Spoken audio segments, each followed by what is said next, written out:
ಕರ್ನಾಟಕದ ಹೆಮ್ಮೆಯ ಎಲ್ಲ ನನ್ನ ಕನ್ನಡಿಗರಿಗೂ ಮೈಸೂರು ಗುರುರಾಜ ಮಾಡುವ ಅನಂತ ಅನಂತ ಕೋಟಿ ಕೋಟಿ ನಮಸ್ಕಾರಗಳು. ನಾನು ಈ ರಂಗಕ್ಕೆ ಬಂದದ್ದನ್ನು ನಿಮ್ಮ ಎದುರಿಗೆ ಹೇಳಬೇಕು ಅಂತ ಅನ್ನಿಸ್ತದೆ, ಹೇಳ್ತಾ ಇದ್ದೀನಿ. ನನಗೆ ಒಂದು 12ರಿಂದ 13 ವರ್ಷ ಇತ್ತು. ಆಗ ನಮ್ಮ ತಂದೆ ತೀರ್ಕೊಂಡ್ರು. ನಮ್ಮ ತಂದೆ ತುಂಬ ದೊಡ್ಡ ಕಲಾವಿದರು. ಈ ನೀಲಗಾರರ ಪರಂಪರೆ ತೊಂಬರಿ ಕಥೆಯಲ್ಲಿ ಮಳವಳ್ಳಿ ಗುರುಬಸವಯ್ಯ ಅಂತ.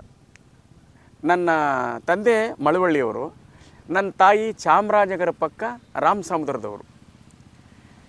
ನನ್ನನ್ನು ಯಾಕೆ ಮೈಸೂರು ಗುರುರಾಜ ಅಂತ ಕರೀತಾರೆ ಅಂದರೆ, ನಾನು ಮೈಸೂರಲ್ಲಿ ಹುಟ್ಟು ಬೆಳೆದವ, ಅದರಿಂದ ಹಂಗೆ ಕರೀತಾರೆ. ನಾನು ನಮ್ಮ ತಂದೆ ಸತ್ತ ಮೇಲೆ 13 ವಯಸ್ಸಿನ ಹುಡುಗನಲ್ಲಿ ನಮ್ಮ ಹಿರಿಯರ ಜೊತೆ ತೊಂಬರಿ ತಗೊಂಡು ಹೊಂಟವನು. ಯಾಕೆ ನಾನು ಅವ್ರ ಜೊತೆ ಹೋದೆ ಅಂದರೆ, ಆವತ್ತು ನಮ್ಮ ತಾಯಿಗೆ ನಮ್ಮ ಮನೆಯಲ್ಲಿ ಯಾರೂ ಕಲಾವಿದರಿಲ್ಲ, ಅವರ ತಂದೆಯಂತೆ ಯಾರು ಒಬ್ಬ ಮಗ ಆಗಬೇಕು ಅನ್ನೋದೊಂದು ಆಸೆ ಇತ್ತು. ಜೊತೆಗೆ ನಮಗೆ ಊಟದ ತೊಂದರೆನೂ ಇತ್ತು.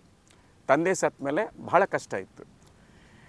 ಆವಾಗ ನಾನು 13 ವರ್ಷದ ಹುಡುಗ ದೊಡ್ಡವ್ರ ಜೊತೆಯಲ್ಲಿ ಜೋಳಿಗೆ ಹಾಕ್ಕೊಂಡು, ತಂಬೂರಿ ನುಡಿಸ್ಕೊಂಡು, ತಾಳ ನುಡಿಸ್ಕೊಂಡು, ಡಕ್ಕಿ ನುಡಿಸ್ಕೊಂಡು, ದಂಬಡಿ ನುಡಿಸ್ಕೊಂಡು, ಕಂಚಿ ನುಡಿಸ್ಕೊಂಡು ಅವ್ರ ಜೊತೆಲಿ ಒಂಟೆ. ನಮ್ಮಪ್ಪನೇ ನನಗೆ ಗುರು. ಕಣ್ಣು ಮುಚ್ಕೊಂಡು ಆಡೋಕ್ಕೆ ಶುರು ಮಾಡಿದ್ರೆ ನಮ್ಮಪ್ಪ ಬಂದುಬಿಡ್ತಾರೆ. ಅವ್ರು ಹೆಂಗೆ ಮಾತಾಡ್ತಾರೆ, ಅವ್ರು ಹೆಂಗೆ ಹಾಡ್ತಾರೆ, ನಾನು ಹಂಗೆ ಹಾಡ್ತೀನಿ. ಅದು ಕೆಲವ್ರು ಏನು ಹೇಳ್ತಾರೆ ಅಂದರೆ, ಎಷ್ಟು ಚೆನ್ನಾಗಿ ಆಡ್ತಾನೆ ಅಂತ. ಅದು ನಮ್ಮ ತಂದೆ ನನಗೆ ಕೊಟ್ಟಿರೋ ಬಳುವಳಿ. ಸಣ್ಣ ವಯಸ್ಸಿನಲ್ಲಿ ಸುಮಾರು 17ರಿಂದ 18 ವಯಸ್ಸಿನಲ್ಲಿ ಆಕಾಶವಾಣಿಯಲ್ಲಿ ಆಡೋಕ್ಕೆ ಶುರು ಮಾಡಿದೆ ಬೆಂಗಳೂರಲ್ಲಿ. ಅಲ್ಲಿಂದ ಮೈಸೂರಿಗೆ ಬಂದೆ. ಈಗ ಮೈಸೂರು ಆಕಾಶವಾಣಿಯಲ್ಲಿ ನಾನು ಟಾಪ್ 1 ಗ್ರೇಡ್ ಕಲಾವಿದನಾಗಿ ಹಾಡ್ತಾಯಿದ್ದೀನಿ. ನೋಡಿ, ನಾವು ಹಾಡ್ತಿರುವಂಥ ಈ ಕತೆ ಮಂಟೇಸ್ವಾಮಿ, ಸಿದ್ದಪ್ಪಾಜಿ, ರಾಚಪ್ಪಾಜಿ, ದೊಡ್ಡಮ್ಮ ತಾಯಿ, ಚೆನ್ನಾಜಮ್ಮ, ಹೊನ್ನಯ್ಯ, ಚೆನ್ನಯ್ಯ, ಮಡಿವಾಳ ಮಾಚಯ್ಯ, ಹೀಗೆ ಹಲವಾರು ಶರಣರ ಚರಿತ್ರೆಯನ್ನು ಹಾಡುವವರನ್ನ ನಮ್ಮನ್ನು ನೀಲಗಾರರು ಅಂತ ಕರೀತಾರೆ. ಈ ನೀಲಗಾರರ ಉಡುಗೆ ತೊಡುಗೆಗಳು ನೋಡ್ತೀರಲ್ಲ, ಕೆಂಪು ಪೇಟ, ವಿಭೂತಿ, ಕಪ್ಪನ ಬಟ್ಟು, ಪಂಚೆ ಬೆಳೆಯೋದು, ಜುಬ್ಬ ಬೆಳೆಯೋದು, ಹೆಗಲ ಮೇಲೆ ಕಾವಿ ವಸ್ತ್ರ. ನಾವು ಮಂಟೇಸ್ವಾಮಿ ಪರಂಪರೆಯವರು. ಮಂಟೇಸ್ವಾಮಿಯ ಪರಂಪರೆ ಅಂದರೆ, ಮಂಟೇಸ್ವಾಮಿ ಮಲೆಮಾದೇಶ್ವರ ಈ ದಕ್ಷಿಣ ನಾಡಿಗೆ ಬರೋಕ್ಕಿಂತ ಮೊದಲಿಂದನೂ ಜನಪದ ಇತ್ತು. ಜನಪದ ಹಾಡುಗಳನ್ನ ಕಟ್ಟಿ ಆಡ್ತಾಯಿದ್ರು ಜನ ಇಲ್ಲಿ ಈ ದಕ್ಷಿಣ ನಾಡಿನಲ್ಲಿ. ಮಂಟೇಸ್ವಾಮಿ ಮಾದೇಶ್ವರ ಬಂದ ಮೇಲೆ ಅವ್ರ ಮೇಲೆ ಕಥೆಗಳು ಶುರುವಾಯಿತು. ಈ ನೀಲಗಾರರ ಪರಂಪರೆ ಯಾವ ರೀತಿ ಹುಟ್ಕೊತ್ತು ಅನ್ನುವಂಥದ್ದು ಹೇಳ್ತಾ ಇದ್ದೀನಿ. ಧರೆಗೆ ದೊಡ್ಡವರು ಉತ್ತರ ದೇಶದಿಂದ ದಕ್ಷಿಣ ಮಾರ್ಗವಾಗಿ ಬರೋ ತನಕ ಅಲ್ಲಲ್ಲಿ ಜನರ ಸೇವೆ ಮಾಡಿಕೊಂಡು ಬರುವಾಗ ಅಲ್ಲಲ್ಲಿ ಒಂದೊಂದು ಹೆಸರಾಯಿತು ಮಂಟೇಸ್ವಾಮಿಗೆ.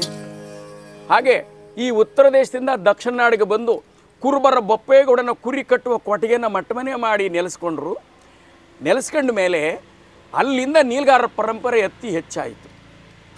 ಹೆಂಗೆ ಇವರೆಲ್ಲ ತೊಂಬರಿ ಹಿಡ್ಕೊಂಡು, ಗಗ್ರ ಹಾಕ್ಕೊಂಡು, ಡಕ್ಕಿ ತಕ್ಕೊಂಡು, ದಂಬಡಿ ತಗೊಂಡು ಆಡೋಕ್ಕೆ ಶುರು ಮಾಡಿದ್ರು ಅಂದರೆ, ಮಂಟೇಸ್ವಾಮಿಯವರು ಕಬ್ಬಿಣದ ಕ್ರಾಂತಿಯನ್ನು ಮಾಡಿಸಿ ಅವರು ಉತ್ತರ ದೇಶದಿಂದ ಒತ್ತು ಬಂದಿರುವಂಥ ಆ ಗುರಿ ಮುಟ್ಟಿದ ಮೇಲೆ ಧರೆಗೆ ದೊಡ್ಡವರು ಕಲಿಕಂಡ ಮೇಲೆ ನಾನು ಕಣ್ಣಿಗೆ ನಿದ್ರೆ ಬರ್ತಾ ಇದೆ, ಪಾತಾಳಕ್ಕೆ ಮರೆಯಾಗ್ತೀನಿ ನಾನು ಅಂತ ಹೇಳಿ ಅವರು ಬಾರಿಗುಂಡನ ಬಾಗಿಲಿಗೆ ಚಾಚಿಕೊಂಡು ಬಪ್ಪಣಪುರದಲ್ಲಿ ಐಕ್ಯವಾಗೋದ್ರು. ಆದಮೇಲೆ ಇನ್ನು ಅವ್ರ ಶಿಷ್ಯರಿದ್ದಾರಲ್ಲ, ಅವರು ಮಂಟೇಸ್ವಾಮಿಯ ಚರಿತ್ರೆಯನ್ನು ನಾಡು ನಾಡಿಗೆ ಆಡ್ಕೊಂಡು ಹೋಗೋಕೆ ಶುರು ಮಾಡಿದ್ರು, ಪದ ಕಟ್ಕೊಂಡು. ಏನಪ್ಪ ಎಲ್ಲಿದ್ದೀರಿ ನೀವು? ಮಂಟೇಸ್ವಾಮಿ ಮಠದಲ್ಲ, ನಿಮ್ಮ ಗುರುಗಳರು, ನಿಮ್ಮ ಸ್ವಾಮಿಗಳು ಮಂಟೇಸ್ವಾಮಿಯವರು ಎಲ್ಲಿಂದ ಎಲ್ಲಿಗೆ ಬಂದರು, ಈ ಬಪ್ಪಣಪುರದಲ್ಲಿ ಬಂದು ನೆಲೆಯಾಗಿ ಏನು ಮಾಡಿದ್ರು ಅಂತ ಸ್ವಲ್ಪ ಹೇಳ್ತೀರಾ ಅಂದಾಗ ಇವ್ರು ಕಥೆ ಹೇಳೋಕ್ಕೆ ಶುರು ಮಾಡಿದ್ರು. ನಮ್ಮ ಗುರುಗಳು ಧರೆಗೆ ದೊಡ್ಡವರು ಉತ್ತರ ದೇಶದವರು, ಕಲ್ಯಾಣಕ್ಕೆ ಹೋಗಿ ಬಸವಣ್ಣ ನೋಡ್ಕೊಂಡು ಅಲ್ಲಿದ್ದಂಥ ಶರಣರನ್ನ ಒಕ್ಕಲು ಮಾಡಿಕೊಂಡು, ಅಂದರೆ ಕರ್ಕೊಂಡು, ಕಲ್ಯಾಣದಿಂದ ರಾಚಪ್ಪಾಜಿ, ದೊಡ್ಡಮ್ಮ ತಾಯಿ, ಚೆನ್ನಾಜಮ್ಮ, ಹೊನ್ನಯ್ಯ, ಚೆನ್ನಯ್ಯ ಇವರೆಲ್ಲರೂ ಉತ್ತರ ದೇಶದಿಂದ ಕರ್ಕೊಂಡು ಬಂದು ಇಲ್ಲಿ ನೆಲೆಯಾದರು. ನೆಲೆಯಾದ ಮೇಲೆ ಅವ್ರ ವಿಷಯ ಹೇಳಬೇಕಲ್ಲ ಜನರಿಗೆ. ಆ ಶಿಷ್ಯರು ಮಂಟೇಸ್ವಾಮಿ ಜೀವನ ಚರಿತ್ರೆ ಜಗತ್ತಿಗೆ ಆಡೋಕ್ಕೆ ಶುರು ಮಾಡಿದ್ರು. ಆಡೋ ಭಾಷೆಯಲ್ಲಿ, ಅವ್ರಿಗೆ ಓದು ಬರಹ ಗೊತ್ತಿಲ್ಲ, ಆಡು ಭಾಷೆಯಲ್ಲಿ ಮಂಟೇಸ್ವಾಮಿಯವರ ಜೀವನ ಚರಿತ್ರೆ ಹೇಳ್ಕೊಂಡು ಶುರು ಮಾಡಿದ್ರು ಊರೂರ ಮೇಲೆ. ಅದೇ ಈ ನೀಲಗಾರರ ಪರಂಪರೆ. ಮಂಟೇಸ್ವಾಮಿಯವರ ಜೀವನ ಚರಿತ್ರೆ, ಸಿದ್ದಪ್ಪಾಜಿ ಚರಿತ್ರೆ, ರಾಚಪ್ಪಾಜಿ ಚರಿತ್ರೆ, ದೊಡ್ಡಮ್ಮ ತಾಯಿ, ಚೆನ್ನಾಜಮ್ಮನ ಚರಿತ್ರೆಯನ್ನ ನಮ್ಮ ಹಳ್ಳಿಗಾಡಿನ ಜನ ಮಂಟೇಸ್ವಾಮಿಗೆ ನೀಲಗಾರರಾಗಿ ತಾಳ ತೊಂಬರಿ ತಕ್ಕೊಂಡು ಆ ಮಂಟೇಶ ಸ್ವಾಮಿ ಚರಿತ್ರೆನ ಅವರೇ ರಾಗ ಕಟ್ಕೊಂಡು ಪದಗಳು ಜೋಡಿಸ್ಕೊಂಡು ಆಡ್ದಂಥ ಕಥೆನೇ ಇದು ನೀಲ್ಗಾರರ ಕಥೆ ಅಂತ. ಈಗ ಅವ್ರು ಹೆಂಗ್ ಹೇಳಕ್ ಶುರು ಮಾಡಿದ್ರು ಪ್ರಾರಂಭದಲ್ಲಿ ಅಂದ್ರೆ, ಆದಿ ಒಳಗಲ ಜ್ಯೋತಿ ಬೀದಿ ಒಳಗಲ ಜ್ಯೋತಿ, ಅರಮನೆಯ ಜ್ಯೋತಿ ಕಿರುಮನೆಯ ಜ್ಯೋತಿ, ಬಡವರ ಮನೆಗೂ ಜ್ಯೋತಿ ಮಲ್ಲಿಗರ ಮನೆಗೂ ನೀ ಜ್ಯೋತಿ, ಎತ್ತ ಮನೆಗೂ ನೀ ಜ್ಯೋತಿ ಸತ್ತವರ ಮನೆಗೂ ನೀ ಜ್ಯೋತಿ, ಚಿಪ್ಪೆ ಮೇಲೆ ಮಡಗಿದರೆ ಇನ್ನ ಬೇಡವಿಲ್ಲದೆ ಉರಿಯುವಂತ ಪ್ರಜ್ಯೋತಿ, ಗುರುವೇ ಆಡಿದವರ ಮನವ ಬಲ್ಲೆ ನೀಡಿದವರ ನಿಜವ ಬಲ್ಲೆ,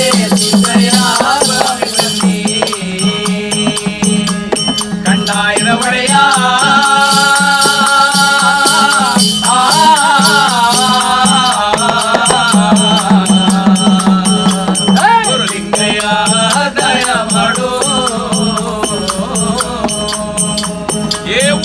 ದೇಶದವರು ಉರಿವ ಕನ್ನಡದವರು ಮಂಟೇದ ಲಿಂಗಯ್ಯ ಜ್ಯೋತಿ ತಂದನ ಗುರುವೇ ತೆರೆಗೆ ದೊಡ್ಡವರೇ ಏಕಾಗಿ ವಸ್ತು, ಗುರುವೇ ನೆರೆದವರ ಮನೆಯ ಒಳಗೆ ನೀವೇ ವಾರಾಡಿ ಬಾರೋ ಸಿದ್ದಯ್ಯ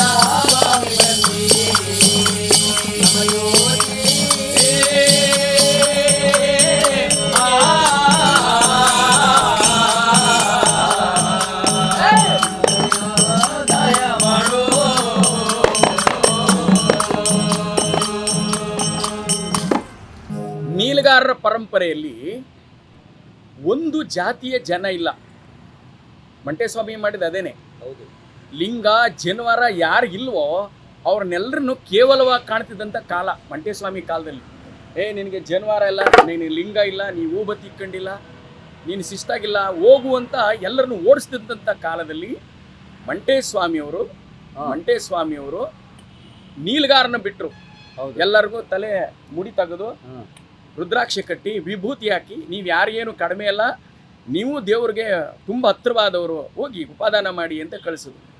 ಈಗ ನಾವು ನೀಲಗಾರಕ್ಕೆ ಬಿಡಿಸ್ಕೊಂಡು ಒಂದು ಗುಂಪು ಕಟ್ಕೊಂಡು ಮಂಟೇಸ್ವಾಮಿ ಚರಿತ್ರೆ ಆಡಕ್ಕೆ ಹೋಗ್ತೀವಲ್ಲ, ಹೋದಾಗ ನಾವು ಮೊದಲೇ ಹೇಳೋದೇನು ಗೊತ್ತೇ, ನಿಮ್ಮ ಪದವ ಹೇಳೋ ನಾಲಿಗೆಯಲ್ಲಿ ಓದಿದು ಪಪ್ಪ ಮಾಯಕಾರ ಸಿದ್ದಯ್ಯ ಸ್ವಾಮಿ ಬನ್ನಿ,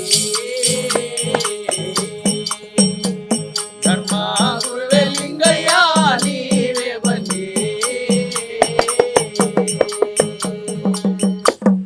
ಹೀಗೆ ನಿನ್ನ ಪದವ ಹೇಳೋ ನಾಲಿಗೆಯಲ್ಲಿ ಒದಗಪ್ಪ ಅಂದ್ರೆ ನಮ್ಮ ನೀಲ್ಗಾರರು ವಿದ್ಯಾವಂತರಲ್ಲ, ಅನಕ್ಷರಸ್ಥರು ಅಂತ ಹೇಳ್ತಾರೆ. ಅಂದ್ರೆ ಅಕ್ಷರ ಜ್ಞಾನ ಗೊತ್ತಿಲ್ಲದೆ ಇದ್ದವರೇ ಈ ಕಥೆಯನ್ನ ಜಾಸ್ತಿ ಕಲ್ತ್ಕೊಂಡು ಆಡ್ತಿರುವಂತಹದ್ದು ನಮ್ಮನ್ನ ನೀಲ್ಗಾರರು ಅಂತ.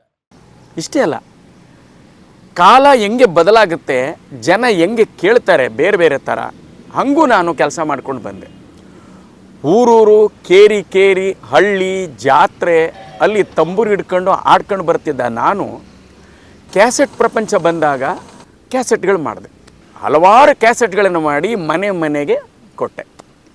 ಅದಾದಮೇಲೆ ಏನಾಯಿತು, ಕ್ಯಾಸೆಟ್ ಹೋಗಿ ಸಿ ಡಿ ಬಂತು, ಆಗ ಸಿ ಡಿನೂ ಮಾಡಿದೆ. ಈಗ ಇನ್ನು ಮುಂದುವರೆದಂಥದ್ದು ಏನಪ್ಪ ಅಂತಂದರೆ ಮಂಟೇಸ್ವಾಮಿಯ ಒಂದು ಚರಿತ್ರೆಯನ್ನು ಇನ್ನೇನಿದ್ರು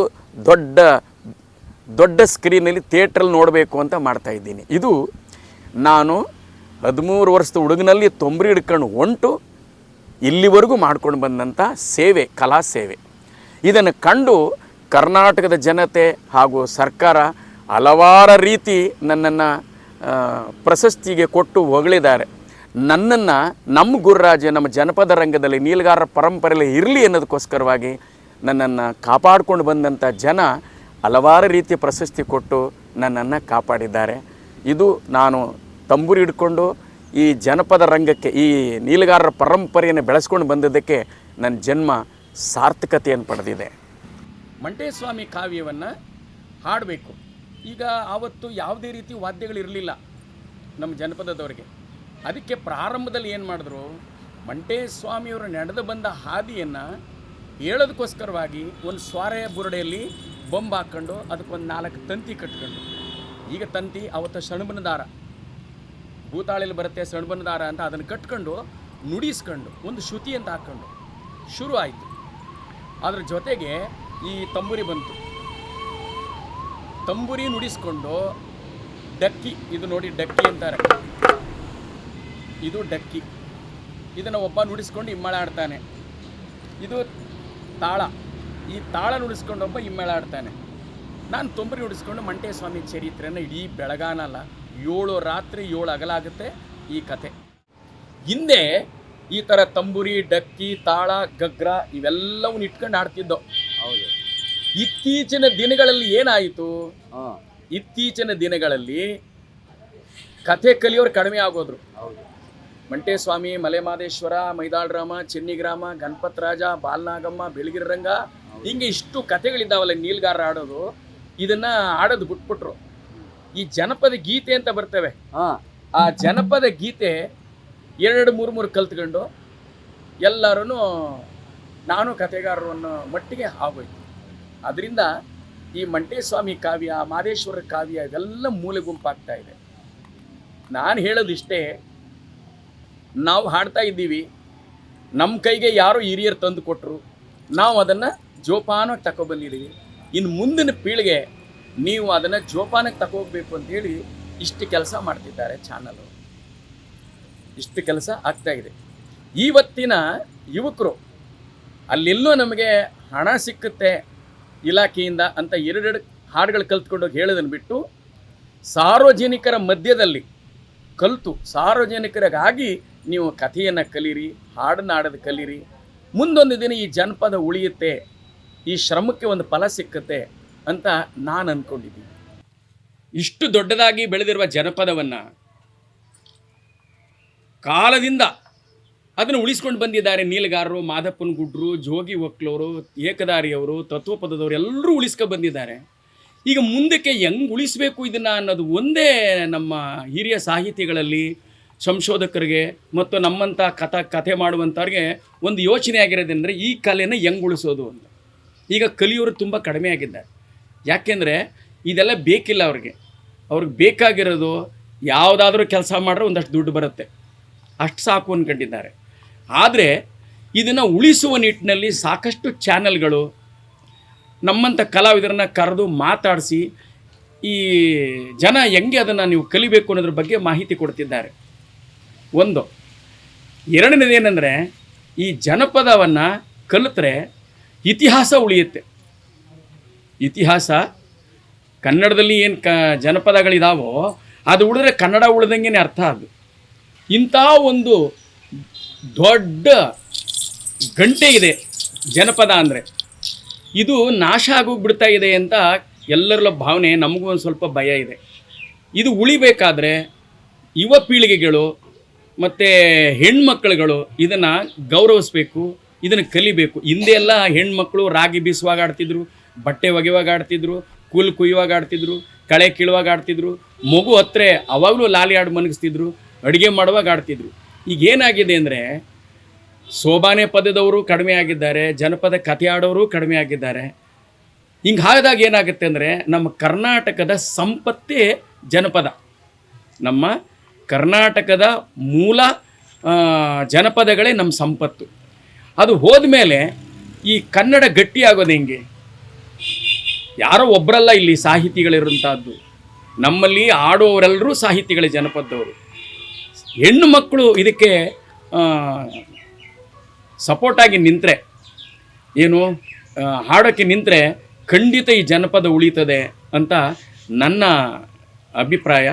ದಯಮಾಡಿ ಈ ಕಥೆಗಳನ್ನು ಮುಂದಿನ ಪೀಳಿಗೆ ಕಲಿತು ಈ ಜನಪದವನ್ನು ಉಳಿಸಿ ಕರ್ನಾಟಕದ ಈ ಏನು ವಿಶ್ವ ಸಂಪತ್ತಿ ಇದೆಯಲ್ಲ ಅದು ತುಂಬ ಇನ್ನೂ ಬೃಹದಾಕಾರದಲ್ಲಿ ಬೆಳೀಲಿ ಅಂತ ನಾನು ನಾಡಿನ ಎಲ್ಲ ಜನತೆಗಳಲ್ಲೂ ಪ್ರಾರ್ಥನೆ ಮಾಡ್ಕೊತಿದ್ದೀನಿ.